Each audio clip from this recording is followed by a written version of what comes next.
मन के सवाल में आप सभी के मनों का स्वागत है। आज विशेष रूप से उन मनों का स्वागत है जिनका मन कच्चा होता है। कच्चा मन जानते हैं क्या होता है? कि कोई कुछ भी कह जाए और उस कहे हुए को सुनकर मन टूट जाता है, उदास हो जाता है, अनेक द्वंद्वों में और शंकाओं से घिर जाता है। ऐसे मन को कच्चा मन कहते हैं। बहुत जल्दी प्रभावित हो जाने वाला और नकारात्मक बात से तो तत्काल प्रभावित हो जाने वाला। ऐसा ही आज का एक प्रश्न है और ये जो मन का सवाल आया है ये बहुत डरा हुआ सवाल है। कल के त्योहार करवा चौथ पर आधारित है।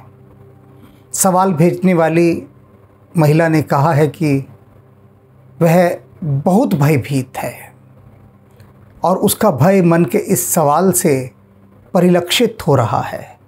सबसे पहले हम इनका यह सवाल पढ़ेंगे।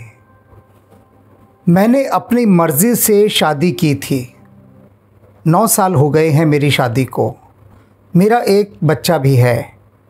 मुझे आपसे पूछना है, क्या मैं अपने पति के लिए करवा चौथ का व्रत नहीं रख सकती? हमारे पंडित जी को पता है हमारी शादी के बारे में। हमारी शादी रीति रिवाज से नहीं हुई है। हमने प्रेम विवाह किया था और कोर्ट मैरिज की थी। पंडित जी ने कहा कि तुम्हारा अपने पति के लिए उपवास रखना ना के बराबर होगा। तुम्हारे द्वारा की गई कोई भी प्रार्थना तुम्हारे पति को नहीं लगेगी, क्योंकि तुम्हारी शादी रीति रिवाज और ग्रह नक्षत्रों के हिसाब से नहीं हुई है, इसलिए सब बेकार है। गुरुदेव, हमने मन मर्जी से शादी की थी। बहुत कम लोग शामिल हुए थे। आज भी कुछ लोग हमसे बात नहीं करते। कल करवा चौथ का व्रत है। मैं उपवास में रहती हूँ, लेकिन मन घबराता रहता है कि कहीं कुछ गलत तो नहीं कर रही हूँ अपने पति के साथ। पंडित जी की बातें याद आती रहती हैं और मन डर से कांपता रहता है। आपके मन के सवाल की सीरीज़ देखी तो हिम्मत करके अपने मन का सवाल भी आपके सामने रख रही हूँ। आपने बताया है कि आपके पास इतने सवाल आए हुए हैं कि 6 महीने की लंबी लाइन है। इस हिसाब से तो मेरा नंबर शायद अगले साल ही आए। आपसे हाथ जोड़कर अनुरोध है कि मेरा नाम मत बताइएगा। हाँ, तुम्हारा प्रश्न बहुत लंबा है और इसलिए हमने तुम्हारे मन के सवाल के अनेक पॉइंट बना लिए हैं, जिससे तुम्हें अच्छे से स्पष्ट कर सकें। सबसे पहले तो तुमने कहा कि मेरा हाथ जोड़कर अनुरोध है कि आप मेरा नाम किसी को मत बताइएगा। हाथ जोड़ने की कोई आवश्यकता नहीं, और जोड़ने भी हैं तो राम जी के आगे जोड़ो। हाथ जोड़ने की क्या बात। यदि किसी की इच्छा नहीं होती तो उसका नाम बिल्कुल नहीं बताया जाता।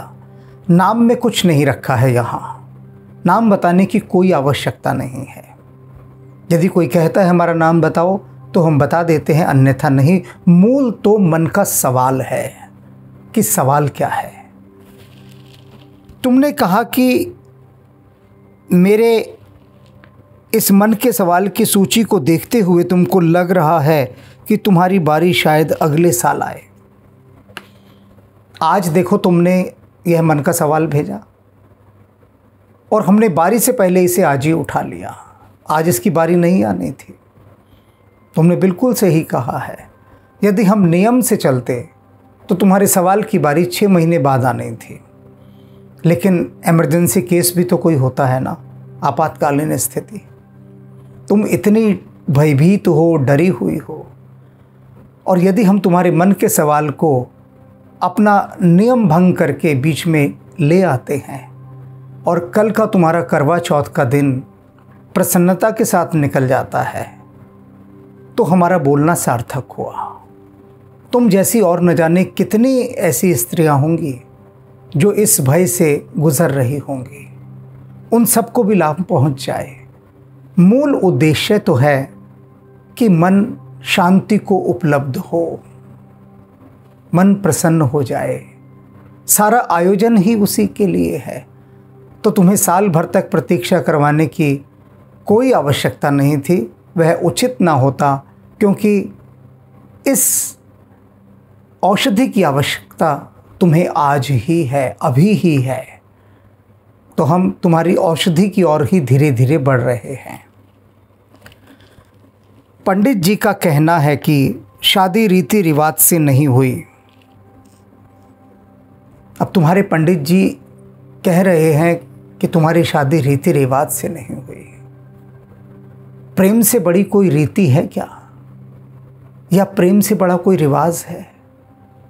एक शब्द कहते हैं ना, प्रेम ही परमात्मा है, लव इज गॉड।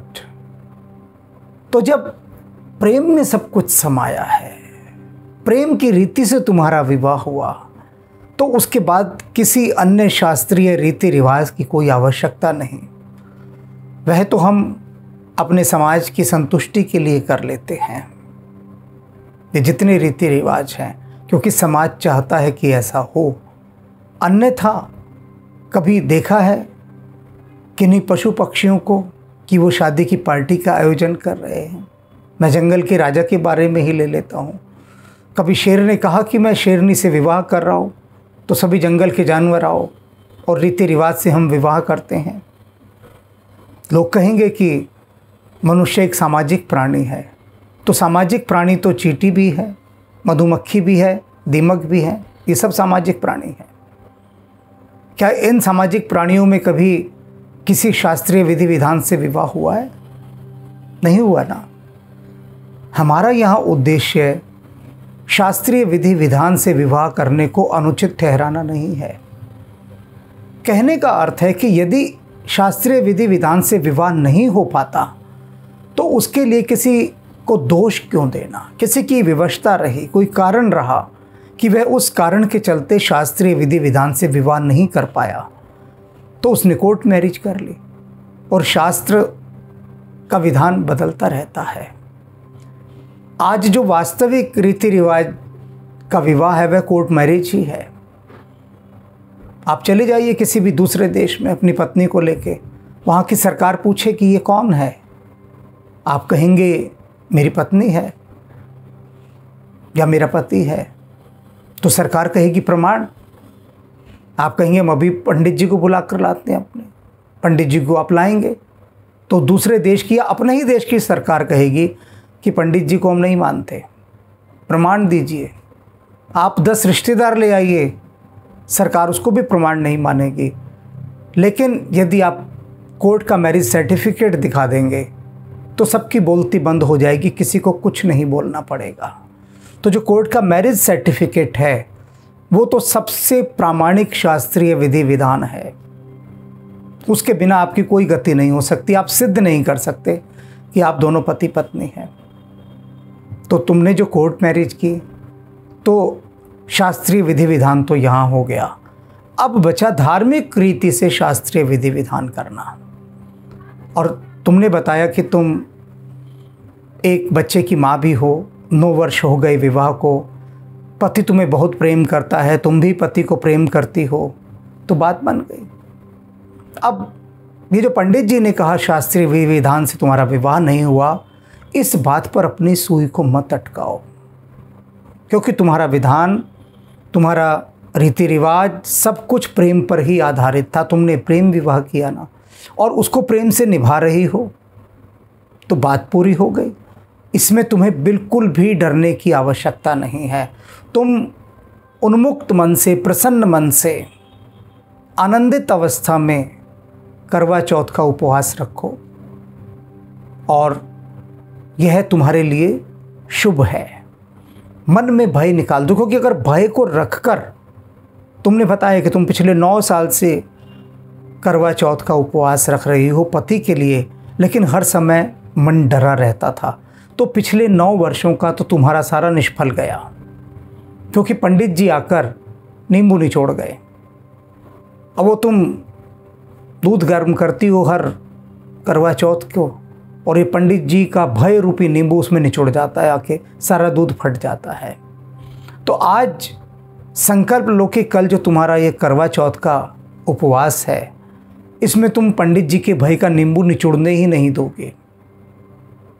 अपने मन को सुदृढ़ करो, खुद भी चीज़ों को समझना सीखो। ये रीति रिवाज क्या प्रेम से ऊपर हैं? सब प्रेम से नीचे है। सब कुछ प्रेम, सब कुछ प्रेम। श्री गुरु गोविंद सिंह जी महाराज ने भी यही कहा है कि प्रेम सर्वोत्तम है, सबसे बड़ा प्रेम है, सबसे बड़ा। साच कहूँ सुन लीजो सभय, जिन प्रेम कियो तिन प्रभु पायो। इससे बड़ी बात और क्या हो सकती है? गुरु महाराज ने स्पष्ट कह दिया है, जिन प्रेम कियो तिन प्रभु पायो। जिसने प्रेम किया उसने प्रभु को पा लिया। तो तुमने प्रेम किया, प्रेम से विवाह किया, प्रभु को पा लिया। अब क्यों पंडित पुजारियों से तुम डरती हो? क्यों डरती हो? अंत में तुमने कहा कि बहुत कम लोग शादी में आए तुम्हारे। अच्छा है कम लोग शादी में हों। जितने कम लोग शादी में होंगे, शादी का उत्सव उतना ही सौंदर्यपूर्ण होता है। लेकिन तुम्हारे यहाँ कम लोग इसलिए आए क्योंकि वो तुमसे नाराज़ थे। आगे तुमने इस बात का उल्लेख किया है कि बहुतों ने बात करनी ही बंद कर दी। ये तो बहुत अच्छा हुआ, बहुत अच्छा हुआ, बहुतों ने बात करनी बंद कर दी। तो एक उदाहरण के द्वारा समझाता हूँ। हमारा भी प्रेम विवाह हुआ और प्रेम विवाह होने के बाद अनेक रिश्तेदार हमारे बेहद नाराज़ हो गए। इतने नाराज़ कि उन्होंने बात करनी ही बंद कर दी, क्योंकि हमारी पैतृक पृष्ठभूमि हरियाणा की है। हरियाणा के लोग यदि नाराज़ हो जाएं तो फिर भगवान बेशक मान जाए, वो नहीं मानते। उसे कहते हैं उनका रूस जाना। रूस माने रशिया नहीं, कभी आप समझेंगे रशिया चले गए रूस।